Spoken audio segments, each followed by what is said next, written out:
Hello दोस्तों, आप सभी का स्वागत है आइडियल क्लासेस के ऑनलाइन प्लेटफॉर्म पर। और आज के इस क्लास में हम आपके लिए लेकर आए हैं जो उत्तर प्रदेश लेखपाल संबंधी जो परीक्षा है उसमें ग्रामीण समाज एवं विकास से जो क्वेश्चन आते हैं तो उसके लिए प्रैक्टिस सेट 1 लेकर आए, जिसमें वो सभी क्वेश्चन हैं जो प्रीवियस ईयर एग्जाम में आए हुए हैं या आपके आने वाले एग्जाम के लिए इम्पोर्टेंट हैं। तो सबसे पहले क्वेश्चन को स्टार्ट करने से पहले मैं बता देता हूँ कि आप सभी के लिए जो आइडियल क्लासेस का अगर ऐप आपने इंस्टॉल नहीं किया तो ऐप इंस्टॉल करें और वहाँ पर यूपी लेखपाल का जो कोर्स है वो दिया गया है, कंप्लीट कोर्स, उसे परचेज कर सकते हैं और अपनी तैयारी को बेहतर कर सकते हैं ताकि आने वाले एग्जाम में आप इजीली अच्छे ढंग से क्वेश्चन को कर पाएँ और सिलेक्टेड हों। चलिए, तो आज का पहला जो हमारा सबसे पहले नंबर 1 क्वेश्चन पे चलते हैं और एक एक करके समझने का प्रयास करते हैं। इस टेस्ट सीरीज में हम 20 महत्वपूर्ण क्वेश्चन पे चर्चा करेंगे और एक एक क्वेश्चन को समझने का प्रयास करेंगे। ये सभी क्वेश्चंस आपके लिए आने वाले एग्जाम के लिए अति महत्वपूर्ण होंगे।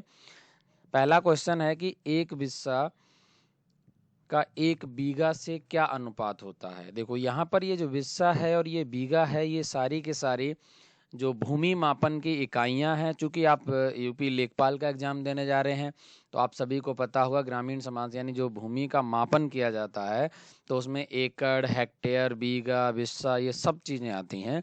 तो यहाँ पर जो क्वेश्चन पूछा गया कि एक बिस्सा और एक बीघा के बीच अनुपात क्या है, ठीक है। तो हमें पहले ये समझना होगा कि एक बीघा और एक बिस्सा जो होता है उन दोनों में रिलेशन क्या होता है। तो आप सभी को पता होना चाहिए कि जो 20 बिस्से होते हैं यानी 20 बिस्सा बिस्सा बिस्सा जो होता है वो एक बीघा के बराबर होता है।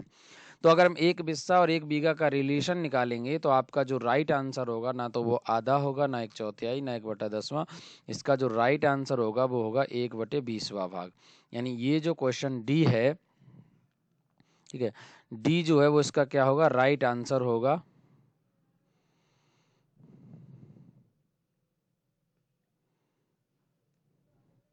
इसका राइट आंसर क्या होगा, इसका जो राइट आंसर होगा वो होगा डी।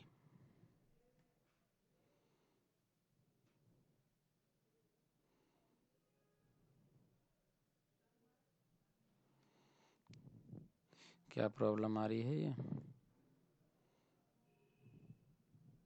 हम्म इसका राइट आंसर क्या हो जाएगा, डी, 1/20वां भाग। चलिए नेक्स्ट क्वेश्चन पे चलते हैं। अगला क्वेश्चन है कि उत्तर प्रदेश में राजमार्ग भू नियंत्रण अधिनियम जो है वो किस वर्ष पारित किया गया था। तो उत्तर प्रदेश में जो राजमार्ग भू नियंत्रण अधिनियम है वो कब पारित किया गया था। ऑप्शन ए है 1945, ऑप्शन बी है 1947 यानी 1947 में, ऑप्शन सी है 1952 और ऑप्शन डी जो है वो है 1956। ठीक है, तो उत्तर प्रदेश में जो राजमार्ग भू नियंत्रण अधिनियम है यानी जब हम नेशनल हाईवेज बनाते हैं तो भूमि को जो नियंत्रण में लिया जाता है तो उसके लिए जो इसका राइट आंसर है वो क्या है, राइट आंसर है ए, 1945 में पारित किया गया था। क्वेश्चन नंबर 3 है, एक एकड़ में कितने वर्ग गज के बराबर होता है। जो एक एकड़ जो होता है वो कितने वर्ग गज के बराबर होता है। तो यहाँ पर दिया है 4820, 2025 यानी 2025 और 4425, 3025। इसका जो राइट आंसर होगा वो होगा 4840। ये इसका राइट आंसर है। क्लियर। और आगे अभी आप देख पा रहे होंगे स्क्रीन पर, यहाँ पर देखिए यूपी लेखपाल से संबंधित जो टेस्ट सीरीज है वो पारित की गई है। 109 रुपये की टेस्ट सीरीज है जिसमें आपको कंप्लीट जो टेस्ट सीरीज है वो आपको टेस्ट मिलेंगे। इसमें आपको 25 टेस्ट मिलेंगे और रेलवे एग्जाम से संबंधित कोर्स भी पब्लिश किया गया है। ये कंप्लीट क्रैश कोर्स हैं दिल्ली पुलिस के लिए, यूपी पुलिस के लिए। इनके सभी की जो फीस है वो आपको विजिबल है। यूपी लेखपाल के लिए भी कोर्स है। यानी इसके लिए आपको क्या करना पड़ेगा, आइडियल क्लासेस का जो ऐप है वो प्ले स्टोर से इंस्टॉल करना पड़ेगा। उसके बाद आप जैसे ही कोर्स में जाते हैं तो वहाँ पर आपको एकेडमिक एंड कॉम्पिटिटिव क्लासेस के जो कोर्स मिल जाएंगे और उन्हें परचेज करके अपनी तैयारी कर सकते हैं। चलिए अगला क्वेश्चन है, जमाबंदी तैयार की जाती है ना। तो जमाबंदी जो है वो तैयार की जाती है, तो उसकी कितनी कॉपी होती हैं वो आपको बतानी है। तो ये 8 प्रतियों में, ठीक है, 4 प्रतियों में, 2 प्रतियों में और 6 प्रतियों में। तो देखो जमाबंदी से संबंधित जो प्रतियां होती हैं वो कितनी बनाई जाती हैं, 2 प्रतियां बनाई जाती हैं, और ये लेखपाल तैयार करता है। तो इसमें क्या किया जाता है, एक प्रति तो सरकार को भेजी जाती है और एक हमेशा लेखपाल के पास रहती है। ये आपको याद रखना पड़ेगा, ठीक है। एक ग्राम पंचायत में महिलाओं के लिए कितने प्रतिशत जो पद हैं वो आरक्षित होने चाहिए। देखो बहुत आसान सा क्वेश्चन है, और ये आया हुआ भी है 2015 की जो यूपी ट्रिपल एससी पटवारी जो चकबंदी लेखपाल के जो वैकेंसी आई थी उसमें पूछा क्या गया क्वेश्चन में कि एक ग्राम पंचायत में महिलाओं के लिए कितने प्रतिशत पद आरक्षित होने चाहिए। तो ऑप्शन है A 10%, option B 20%, option C 30%, option D है 40%। ठीक है, तो इसका जो राइट आंसर होगा वो ऑप्शन सी होगा 33%। यानी 33% जो है वो क्या होने चाहिए, महिलाओं के लिए आरक्षित सीट होनी चाहिए किसी भी ग्राम पंचायत में। क्लियर है बात। अगला है, एक व्यक्ति को पंचायत का सदस्य बनने के लिए कितनी आयु आवश्यक है। किसी भी व्यक्ति को अगर पंचायत का सदस्य बनना है तो उसके लिए मिनिमम आयु क्या है। तो इसका जो राइट आंसर होगा आप देख पा रहे हैं, ऑप्शन 4 हैं, 21 वर्ष, 25 वर्ष, 35 वर्ष और 18 वर्ष। इसका राइट आंसर क्या होगा, यदि आप 21 वर्ष कर रहे हैं तो बिल्कुल सही है आपका आंसर। यानी इसका जो राइट आंसर होगा वो क्या होगा, 21 वर्ष ही होगा। इसका राइट आंसर क्या होगा, 21 वर्ष। क्लियर है। चलिए नेक्स्ट क्वेश्चन पे चलते हैं। अगला क्वेश्चन है कि तहसील स्तर पर सरकारी निकायों को कहा जाता है। ठीक है, क्वेश्चन में क्या कहा गया, तहसील स्तर पर सरकारी निकायों को कहा जाता है। तो तहसील स्तर पर जो निकाय बनता है उनको कहा जाता है पंचायत समिति, और ग्राम स्तर पर जो निकाय बनता है उसको ग्राम सभा या ग्राम पंचायत कहा जाता है, और नगर पालिका अलग होती है, वो ग्रामीण शहरों शहरी क्षेत्रों में होती है। अब यहाँ कह रहा भारत की जनगणना 2011 के अनुसार यूपी यानी उत्तर प्रदेश का प्रति वर्ग किलोमीटर जनसंख्या घनत्व। देखिए अब जनसंख्या घनत्व क्या होता है पहले इसको समझते हैं। प्रति वर्ग किलोमीटर में जो रहने वाले यानी निवास करने वाले व्यक्तियों की जो संख्या होती है उसे कहते हैं हम जनसंख्या घनत्व। ठीक है, ये क्षेत्रफल के आधार पर देखा जाता है, वर्ग किलोमीटर में जितने भी व्यक्ति रहते हैं। काउंट कैसे किया जाता है कि एक एरिया विशेष में हम देखते हैं कि जो पॉपुलेशन है उसको डिवाइड कर दिया जाता है उसके क्षेत्रफल से, तो निकल आ, जैसे अब यूपी का जनसंख्या घनत्व निकालना है तो यूपी की जो टोटल पॉपुलेशन है उसको यूपी के क्षेत्रफल से डिवाइड करेंगे तो निकल के आपका आंसर आ जाता है, उसे बोलते हैं हम जनसंख्या घनत्व। ठीक है, तो यहाँ पर ए ऑप्शन है 620, बी ऑप्शन है 720 और सी ऑप्शन है 829 और डी ऑप्शन है 920। तो इसका जो राइट आंसर है वो सी है 829। क्लियर है बात। इसका जो राइट आंसर है वो क्या होगा, 829 होगा। ठीक है, अगले क्वेश्चन पे चलते हैं। इंदिरा आवास योजना, इंदिरा आवास योजना जो कि केंद्र समर्थित योजना है। अब इस बात को समझो, केंद्र समर्थित योजना का मतलब होता है केंद्र सरकार द्वारा जारी की योजना। तो इसमें क्या है कि केंद्र एवं राज्य की भागीदारी। अब देखो यहाँ पर एक की टर्म दिया केंद्र समर्थित योजना से हम क्या तात्पर्य समझते हैं, कहीं बच्चे क्या समझते हैं कि केंद्र समर्थित योजना है तो इसमें केंद्र सरकार की भागीदारी जो है वो ही पूरी पूरी होगी, ऐसा नहीं है, राज्यों की भी भागीदारी होती है। तो इसमें केंद्र और राज्य के बीच कितनी भागीदारी होती है तो वो बतानी है। इसका जो भी मतलब खर्च वो आता है जो आवंटित किया जाता है धन आवंटन, तो उसमें जो खर्चा आता है तो उसमें कितनी भागीदारी राज्य सरकार की होती है कितनी केंद्र की होती है उसका अनुपात बताना है। तो केंद्र और राज्य 80:20 यानी 80% केंद्र की, 20% किसकी, राज्य की, या 75-25 या 60-66-34 या 90-10। इसका जो राइट आंसर है वो बी है। ठीक है, यानी कि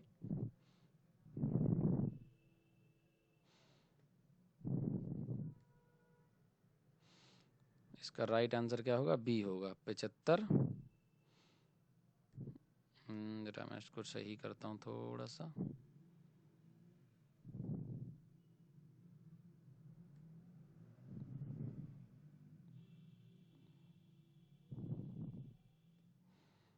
इसका राइट आंसर क्या होगा, इसका राइट आंसर जो होगा बी होगा। ठीक है, 75:25। नेक्स्ट क्वेश्चन पे चलते हैं।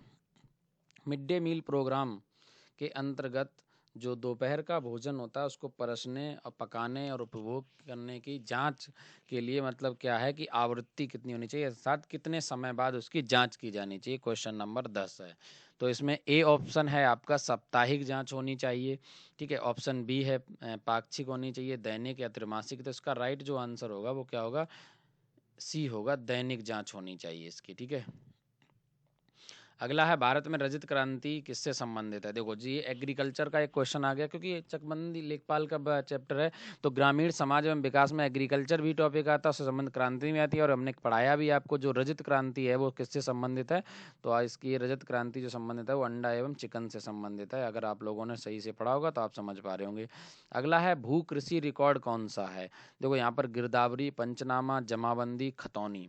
तो इसमें पूछा गया भू कृषि रिकॉर्ड, यानी भूमि कौन सी कृषि योग्य जो भूमि है उसका रिकॉर्ड जो किया जाता है, वो रिकॉर्ड रखा जाता है गिरदावरी में। गिरदावरी में क्या होता है, जो भू कृषि रिकॉर्ड हैं वो रखे जाते हैं, ये बात आपको याद रखनी पड़ेगी। उत्तर प्रदेश की प्रमुख व्यावसायिक फसल क्या है।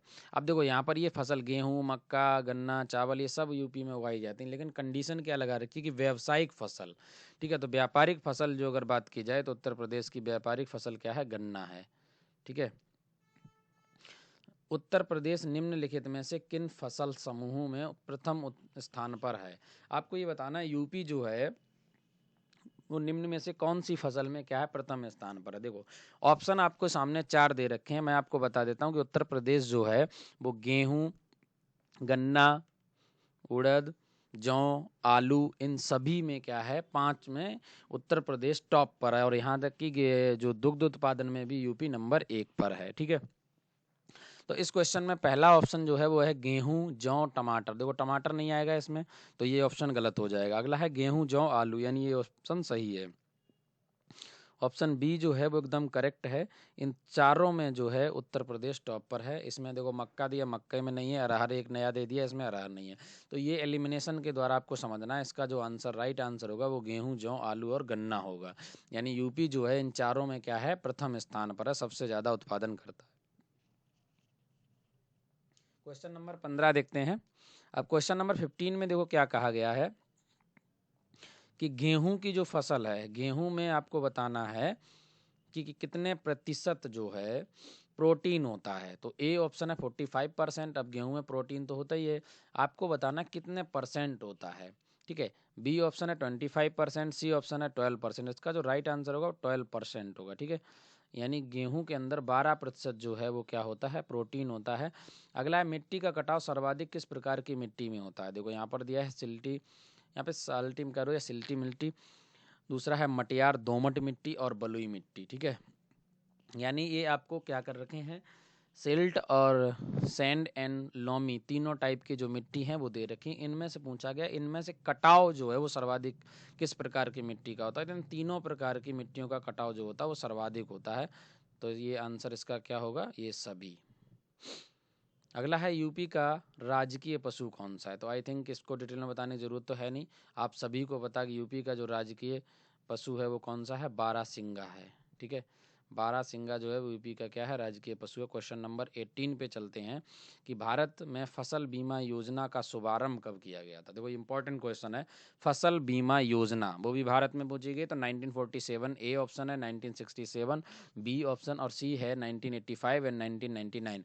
तो इसका जो राइट आंसर होगा वो 85 होगा, यानी 1985 में किया गया था, फसल बीमा योजना का शुभारंभ किया गया था।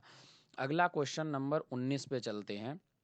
क्वेश्चन नंबर 19 में कहा गया कि गन्ने में शक्कर की मात्रा घट जाती है यदि ए ऑप्शन है कि पकने के समय बारिश हो जाए, ठीक है। देखो पकने के समय बारिश हो जाए इसका कोई भी असर नहीं पड़ेगा, पकने के समय पाला पड़ जाए, हाँ ये बिल्कुल राइट आंसर है। अगर पकने के समय, गन्ना पकने के समय अगर पाला पड़ जाता है तो उसमें शर्करा की मात्रा जो है वो कम हो जाती है, ठीक है। अगला क्वेश्चन है क्वेश्चन नंबर 20। इस क्वेश्चन नंबर 20 में कहा गया कि मक्का की फसल पकने की अवधि क्या है, ठीक है। तो मक्का की फसल के जो पकने की अवधि है इसमें दे रखा है 120 दिन, यानी कि 4 महीने, 140 दिन, 200 दिन, 250 दिन। तो इसका जो राइट आंसर होगा वो क्या होगा, बी होगा। यानी कि 140 दिन जो होती है वो गन्ने की फसल, मक्के की फसल पकने की अवधि होती है।